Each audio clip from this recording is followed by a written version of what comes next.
Na naman tayo guys, ating lunch for today is Saluna Laham. Para siyang ano sa atin, hindi mo rin mahal ng tuti. Parang may hawig siya sa kaldereta. Kaso lang may suksini siya, nakasama squash, potato, carrots. Yun, ang sahog nito mamaya. Pakuluan na natin siya ng 3 hours. Sapat na lumambot talaga yung ating karne bago natin ihalo yung ating mga veggies. Ano guys, sikreto lang guys para hindi malangsa yung ating karne, lalo na karne ng tupa. Kung ginisa po siya guys, ganyan lang hayaan lang natin na matuyo yung ano talaga, yung sauce na galing mismo sa ating karne para hindi po siya malangsa. Kung luto niyo naman po inilaga, so ang suggestion ko na lang po ay maglaga muna kayo ng tubig ng mga 5 minutes bago itapon niyo po yung unang tubig para hindi po malangsa. Saka po kayo maglagay ng another na ano po na tubig para po talaga yun yung pakuluan niyo na po talaga para sa nilaga para hindi po siya malangsa. Pero kung kabsa po or saluna na kagaya nito, hintayin na po natin na matuyo po talaga yung water na yan na galing mismo sa karne. Saka natin lagyan ng ating mga spices.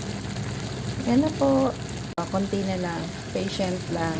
Mga 15 minutes pa maiiga na tong sabaw niya or ang kanyang sauce. Saka po natin siya lalagyan ng tomato sauce and then mga siguro yung water niya lampas po dyan sa ating karne, enough po na lumambot yung ating karne at lalagyan ko na siya ng Arabic spice. Yan na guys, iga na siya. Lagyan na natin ng black pepper powder, yan, tapos 2 tablespoon na Arabic spice.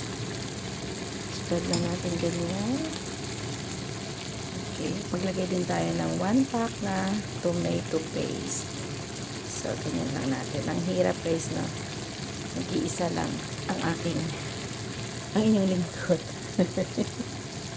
Inunawain nyo na lang po. So, haluin na muna natin. So, ganyan na yung itsura niya guys. Parang siyang caldereta. So, ayan lang guys. So, hintayin na natin mga 5 minutes bago po natin nalagyan ng hot water.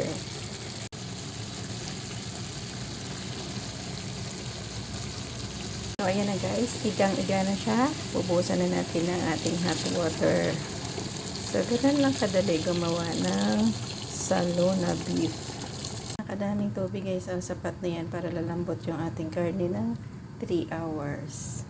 Yung mga gulay guys na isasama natin sa ating beef salona. So, meron tayo dito squash, zucchini, carrots, and then potato. So, ayan na ang ating veggies. Guys, ito na yung ating beef after 2.5 hours. So, add na natin yung ating mga veggies. Pakuluan natin ng 30 minutes hanggang maluto na yung ating mga veggies. Ayan na siya guys. Then, add lang tayo ng salt.